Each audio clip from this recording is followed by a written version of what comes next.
Hello, thank you for being with us today. You're watching The Real with Tennille show.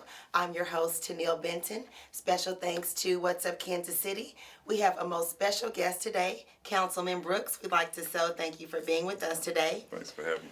Today we want to talk about a few things. We want to talk about the Teens and Parent Town Hall meeting that's coming up this weekend.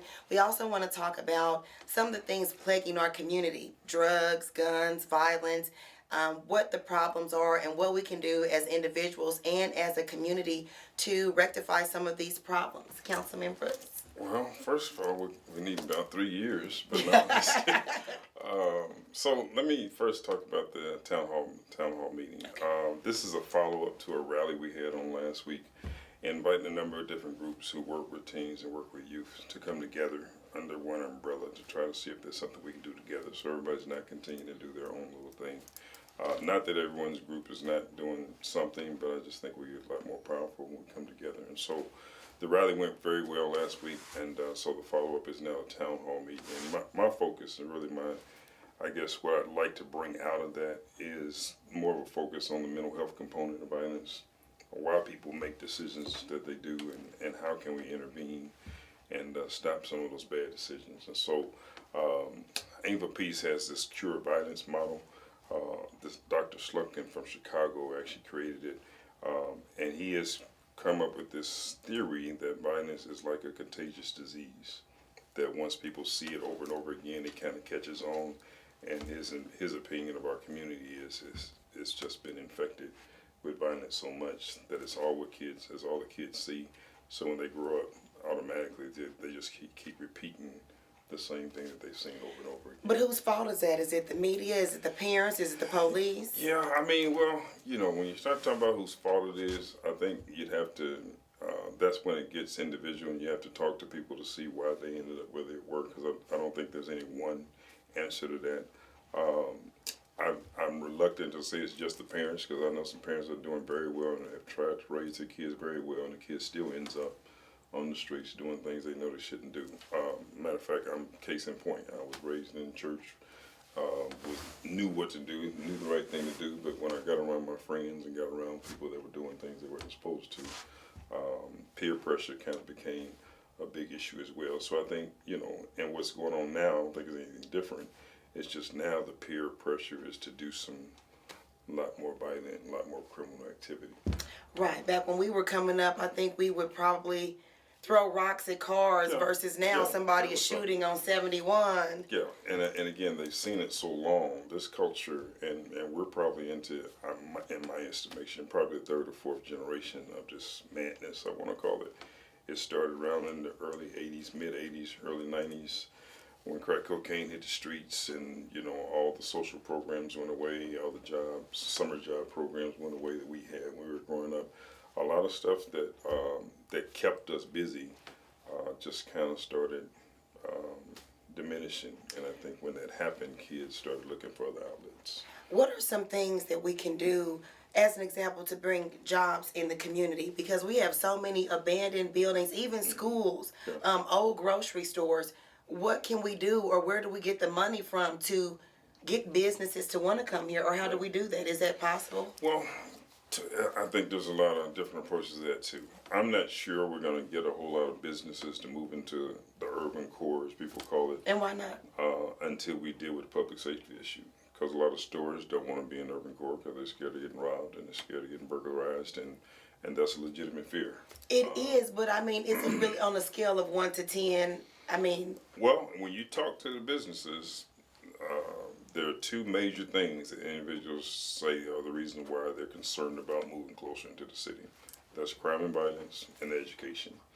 That people that have kids want their kids to go to a quality school. And our Kansas City School District right now is not coined as a quality school district. And why is that? Well, again, it's not to put blame somewhere, but a lot of factors that go into that. I think the system itself is so old and antiquated, I'm not even sure is teaching our kids what they really need to know to make it in the world that we're living in this 21st century. And does that make a difference why kids then don't want to go to school and perhaps would rather be out with their friends? I think there's a lot to that. I think especially when you're talking to kids that are probably advanced and really intelligent, a lot of them would tell you that school is just boring and get through the work that they're given, and then they got 2 or 3 hours to do nothing. And so I know of instances of that over and over again down through the years where kids just said school is just boring. If you don't have a technological component to school, and if they're not on computers and have access to iPads and have access to web classes, and they can do classes together with kids. But who funds that? How do we say, okay, Well, we have all of these you know, schools, how do but- we get them iPads and computers? And it's not a matter of whether or not we have the funds, it's a matter of whether or not we're going to have the resolve to spend the money in the right way. Because Okay. I think we have the funds. Okay. I think the average kid in Missouri school has to be, and I don't know the numbers exactly, but it's somewhere between, I want to say $7,000 and $10,000 per child the school district should get. Oh, so then we can afford books and computers and iPads. So the same money you would spend on brand new books, you could spend that same money on iPads and computers. And again, if you have deals with certain companies, you can get those things a lot cheaper than you would if you just walked in Walmart and tried to buy one yourself. So if I'm buying 17,000 iPads, you better believe Apple's going to give me a deal on $5 an iPad. you No. know, so I mean, but certainly a lot cheaper than if I just walked into Apple Store and bought one for $700. So there's a way to do it. It's just a matter of, again, having the resolve and having the professional, I think, background to actually do the research Put it and find together. out how that works. Do you really think them building this new crime lab is really going to deter crime in our city? Boy, that's one of them questions. I'm not sure. No pressure. I don't know if I want the answer to be public. So I'll give you the answer and then I'll ask you to edit it if it comes out wrong. Okay. Okay, that's fair. I don't believe the crime lab being put on 27th Street is to protect people that are in the urban core right now. I think the crime lab being put on 27th Street is to give some semblance of security to people that we're going to try to convince to move back into the city on Beacon Hill. from I agree 27th and 100%. Truce. The store that's going to go on 27th and Truce, all the housing and everything is going to, I think that area is going to probably be developed pretty extensively over the next couple of years. So then is it safe to say that they really are moving blacks out and allowing the whites to come back down? I'm not sure you can. I'm not sure it's that simple of a conclusion. Okay. Because I think if blacks wanted to come in and buy the houses, they could. So I don't think Okay. they're not allowing blacks to buy the houses now. But I don't know of any middle class black folks that are wanting to move back into the city. Okay. So if they build it and we choose not to buy them, is that racism or is that just people's choice? That's a There choice. may be white people that decide, you know what, I'd rather live closer to downtown and close to where I work, and so Because they work there. And then there's a lot of retired people I think are gonna love to live in that area just because they don't want to drive, 45 minutes just to get downtown or get to where they need to go. So there's certainly a market for the housing. Who's going to end up in the housing? I don't know. My theory or my guess would be it's not going to be minorities living in those areas, but that's just my theory. I don't think I wouldn't go so far as to say that's the plan, but I can see that happening. Yeah. I have a question. Mm-hmm. I want us to have a skating rink again. Okay. If we can open up a skating rink or at least break ground for $50,000, where can we get the money from to have a skating rink back in the inner city? Can we at least have a skating rink? We're going to have a Councilman skating Bruce? rink. We're going to have a skating rink. We're going to have a bowling alley. We're going to have Dave and Buster's. And what my proposal is going to be is that we tear down the Landon Mall and build a brand new facility just for youth and just for youth activities. Because in that corridor, you have 5 or 6 schools right there in that corridor, starting with 63rd and Swope Park where we have ACE. You come further west and you have Brookside. Further west you have Kaufman. Further west you have Hogan. You have Benjamin Banneker Charter School. And so there's about 5 or 6 schools right there within probably a 3-4 square block area of the landing. It's deteriorated a whole lot since Penner's moved out and bought the new space right across the street. And so I just think that if we had the money to do it, I think that's where we always end up balking, is where is the money going to come from? Because this project that I'm talking about is probably going to cost a couple $1 million to happen. Okay, so can we get some sponsors to do this, or can we have a sales tax? Well, I mean, there's different approaches. I can't say exactly how it would happen, but that would be my vision. Now, vision is just that. It's a vision. Now, how to get there is We need where the you have to provision. start having the conversations with businesses and developers and seeing if somebody wants to buy into it. If it becomes a dollars and cents issue, I think, again, if we make it a place where people still have to pay to go in, you can create a CID, which is a community development district, and actually allow the taxes to go back into paying for the area that's being developed. So there's all different kind of tools I think that could be used.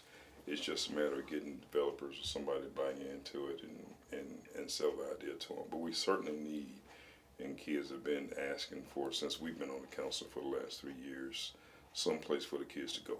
They're not welcome at the plaza. After the last few months, they're probably not going to be welcome at the zoo. And if that's the case, Then where are they gonna if I go? have a teenage child, where do I want them to go and be safe? People talk about the plaza, but the reality is parents think that the plaza is a safe place for kids to go. So although it may have been irresponsible for them to drop an 8, 9, 10-year-old off at the plaza, I can see the other side as well. If I want my kid to be Right. someplace safe, then that's an area of town that's considered to be safe, unless you have 500 kids and some of them are acting up, and then it becomes more of an unsafe environment. So the plaza in of itself, I don't think it's bad. It's irresponsible, I think, for parents to drop kids off that are not teenagers that can take care of themselves. But if the kids are going to the movie theater on the plaza, they have a right to be on the plaza. Anybody else does. It's hard to have this conversation and not talk about race, but if we don't talk about race in Kansas City, I think we're fooling ourselves. Okay, I agree. That if it wasn't little black kids running around the plaza, I'm not sure it'd be making the news like it is right now. I think the reaction has been overblown and really blown way out of proportion. You think it's a political thing? I don't know if it's political. I think it's, there are some places that certain cultural Just people don't have want been you used here. to having, and they don't want. That's not anything different. I've been out of school almost 35 years now. They didn't want us on the plaza when I was in school, so Right. we couldn't ride our bikes through the plaza. Again, we didn't know it was illegal for them to tell us to keep moving, but anybody, and I don't know of a whole lot of people who don't enjoy the plaza, that don't just go to the plaza just to go hang out and just walk around. I've done that as a grown person. I wasn't going to shop, wasn't going to the restaurant. I just wanted to hang out and think for a while. Right, So just I'll get park away. my car and I'll just walk around the plaza. Well, that's not illegal. And if I'm not doing anything illegal, what's wrong with me gathering on the plaza with some of my friends and walking around? Well, again, if we don't have an honest conversation about race, we'll never get to the real answer to that. But I think that's certainly part of it. It's not the only thing, but it's certainly a component of it. There are some kids, again, that get down there and act up. For those kids, somebody needs to deal with them. Right. And if the parents are not going to be responsible, then the police need to step in and do what they do. So I'm not suggesting that there's not a need for public safety. But there's no need to just be policing or just focusing Well, on yeah, one race. there's no need to tag all the kids as bad actors. Right. When they had the flash mob, when they said there was anywhere from 500 to 700 kids on the plaza, well, if there were 500 kids on the plaza acting up, it would have been a whole lot more property damage, Right. there were a whole lot more fights, there would have been a whole lot more, but it only takes, a couple of knuckleheads to mess it up for everybody. It's the exact same thing that happened at the zoo. There were 19,000 people at the zoo. I actually asked the police, out at the height of what was going on, how many people you think were involved in the fracas? They said about 100, 200 people. So out of 19,000, about 200 acting up made it a bad show for everybody. And now the news says we got 19,000 bad kids in the zoo, and the flash was there was a shootout at the zoo. It was one knucklehead that shot a gun one time, but you're not going to hear that story. Right. And they caught him, and they're going to do whatever they need to do with him. But to say now all the kids are bad, and we got to make all these changes and put all these rules in place, I don't think it's fair, because all the kids weren't. There were 18,800 people out there Right. to have a good time and doing what they needed to So do. the 1%, So we get let's- punished for that 1%. Yeah, and so it's unfortunate. But to say that doesn't have some racial undertones, I think is being a little naive. What does it take to be a councilman? Oh, it takes you to be out of your mind. The way you get started is you actually have to decide to run. In order to decide to run, there's certain paperwork you have to file. You have to get a petition signed, so if you're running in district, I believe it's 3,000 signatures have to be people just saying that if you ran, they're okay with you running. Once you get the signatures filed, then you have to start politicking and going around neighborhoods and telling people what your interests are and what you're trying to do. And then the election time comes. So I mean, it's not too difficult. The job itself, again, I think is some stuff that I was doing already. So with my community involvement that I was already doing this job just kind of enhanced that. It kind of makes people know who I am, but it doesn't change what I do. What I'm doing now I was doing before I was a council person. So now I just have a title that makes me official. Awesome. Okay. Well, let's talk about this rally coming up about the town and topic. Okay. Well, the rally itself, the idea again, it's going to be a panel discussion. On the panel, there's going to be a psychologist, the director of health from Kansas City, Rex Archer, will be there. There's going to be a parents, teens, and again, talking about this emotional connection between violence and crime. Is part of that component, is it because we're missing some fathers? It could be. I mean, it's part of the emotional makeup of individuals is they're going to act out based on what their needs are. And if the need is for attention, if the need is lack of love, if the need is lack of discipline, which is what mothers or fathers can do. Because I don't want to suggest that just because somebody's from a single parent family that they have the right or have an excuse for acting up. There's a whole lot of single parents that have raised kids to live right, to do the right thing, and and a lot of kids from single parent families have ended up doing very well. And so, although that may be a problem that needs to be addressed, after you get a certain age, you now become responsible for Right, there's actions. accountability there. And I think that's where I think we're missing it, is if they haven't been held accountable from the time they were 10, 11, 12, 13, then to expect them to just be accountable because they turned 18, they're grown now. I think Are we being naive again? It certainly. And I think it has to start at preschool. It has to start early childhood education. It has to start before you start even shaping any character or any habits, that if you get them early enough, you can avoid a lot of the pitfalls that they'll fall into later on. And again, there's still no guarantee. Because again, I'll use myself as an example. I don't think I was deprived. Now, I didn't know I was poor until I was grown and get out of the house. I thought we lived a pretty decent life. I didn't realize that people lived a whole lot better than we did. But I didn't know that. So I didn't know that I was poor. Didn't know that we went without.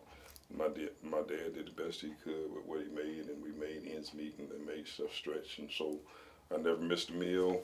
I had to go with worn holes in my shoes every now and then until it was time to buy some new ones, but that's what everybody did, so it wasn't abnormal. So, not having stuff and not having economic means, again, still is not an excuse for not doing the right thing. Because what was instilled in us, because my father didn't just have $20 to throw me every day. If you want what you want, you got to get out there and work for it. Right. And so in the summertime, I had a lawnmower. In the wintertime, I had a shovel. And there were old people in the neighborhood. If they wanted their house cleaned or needed something done, that's how we made our money. And so I've been working probably since I was 10 or 11. Oh, wow. Because that's what was instilled in us. I don't think these kids are being instilled any type of work ethic. And that's because, again, we have a whole lot more means. I can't just give my children what they want without them going out to work. I think to some degree that has spoiled us to the point kids aren't as responsible as they need to be as well. Now, is this town hall meeting, is it open to the public? Or? Yeah, it's open to the public. We're just hosting it at the church because we needed a venue, and I don't have to pay any fees to do it. Thank God, no. But we actually wanted to do it at the zoo. The zoo kind of backed out because they felt like there would be some more bad press, and so I won't hold that against them. Okay. They were in the news again because some chimpanzees that got loose. Exactly. So their board was like, we just need to stay out of the news. So we're just going to do it at the church. And it's at Zion Grove? At Zion Grove. It's at 2801 Swope Parkway, right off of Swope Parkway in Chestnut, right across from Brush Creek. If you're driving down Swope Parkway, down Brush Creek, it's the only huge building right before you get to Prospect. So we'll be there from 12 to 2 on tomorrow, and we'll have a panel discussion. All the panelists will have about 10 or 15 minutes to make their presentation, and then we'll open it up to questions and discussion. Are there any last minute tips, quotes, anything you would like to tell our viewers before we wrap up? Oh, no, I think that's enough. I would say this. If we don't fix it, it's not going to get fixed. We can't expect somebody else to come in our community and tell us what to do to straighten it out. I think we have all the answers and the resources to do it if we would just come together. And I think the more we come together, the more we'll have solutions to a lot of these problems that are going on. So, I'd like to thank you so much, Councilman Brooks, for being with us. You're here with Real with Tennille. Have an awesome day.